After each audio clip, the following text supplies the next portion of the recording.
आज के टॉपिक में ध्यान देगा, आज की टॉपिक में हम लोग पढ़ेंगे और पिछले क्लास में हम लोग चर्चा किए थे खरीफ फसल, रबी फसल और जायद फसल क्या होता है ना। इसके बारे में हम लोग थोड़ा विस्तार से समझते हैं। खरीफ फसल किसे कहते हैं, रबी फसल किसे कहते हैं और जायद फसल किसे कहते हैं। देखो, खरीफ फसल उन फसलों को कहते हैं, ठीक है, खरीफ फसल उन फसलों को कहते हैं जो बरसात के समय में होता है, उसे क्या कहेंगे, खरीफ फसल कहेंगे। बरसात के समय में जो फसल होगा उसको क्या कहेंगे, खरीफ फसल। अब बताओ, बरसात के समय में जो फसल होगा वो कब रोपाएगा और कब कटाएगा। बरसात कब स्टार्ट होता है, तो जून जुलाई के समय बरसात स्टार्ट होता है। सबको पता है धान के समय बरसात स्टार्ट होता है, लेकिन कौन महीना में स्टार्ट होता है, जून जुलाई के समय, जून जुलाई में, ठीक है। जून जुलाई में क्या होता है, बरसात स्टार्ट होता है। तो याद रखेंगे, जब बरसात स्टार्ट होगा यानी कि जून जुलाई में क्या होता है, धान रोपनी होता है। तो जब बरसात स्टार्ट होता है और जब बरसात के समय पूरा होता है और जब धान कट जाता है, तो कटता कब धान, अक्टूबर से लेकर नवंबर के बीच में धान कट जाता है।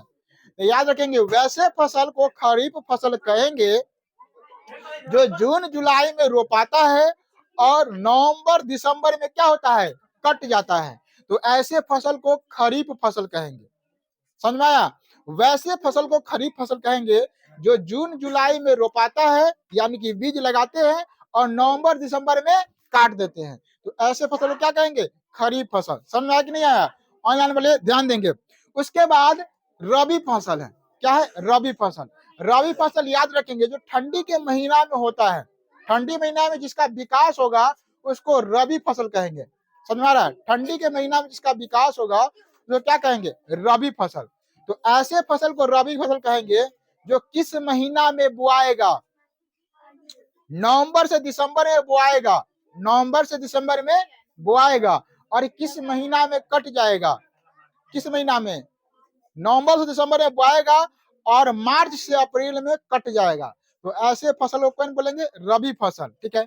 वैसा फसल जो नवंबर से दिसंबर में बुआएगा और मार्च से अप्रैल में कट जाएगा, पूरा ठंडा भर चलेगा, तो ऐसे फसल को बोलेंगे रबी फसल।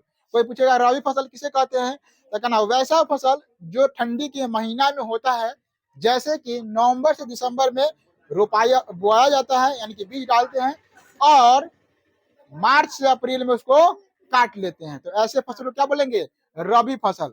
रबी फसल का एग्जाम्पल क्या हो जाएगा, एज फॉर एग्जाम्पल रबी फसल का, जैसे कि सबसे मेन एग्जाम्पल हो जाएगा गेहूं, गेहूं के साथ ही होता है जौ, तो जौ भी हो जाएगा, किरैया हो जाएगा, उसके बाद हो जाएगा खेसारी, मौसरी, उसके बाद सरसों, है ना, तिलहन, तीसी, सब क्या हो जाएगा, रबी फसल में आ जाएगा।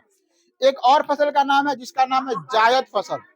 जायद फसल, हाँ, मक्का भी हो जाएगा, जायद फसल हो जाएगा। तो जायद फसल में याद रखेंगे, रबी फसल और खरीफ फसल के जो बीच में समय बचता है ना, उसी में जायद फसल होता है। हाँ, धनिया भी इसी में होता है। 3 महीना का जो समय बचता है उसको क्या बोलते हैं, जायद फसल। जैसे मैं देखो यहाँ ये, हाँ, मसूरी भी इसी में होता है, सब रबी फसल में आता है, ठीक है। अब यहाँ पर ध्यान रखो कि जायद फसल में हम क्या करते हैं, जायद फसल रबी फसल के बाद होता है और खरीफ फसल से पहले होता है। तो रबी फसल कब कटाता है, अब मार्च और अप्रैल में कटाता है।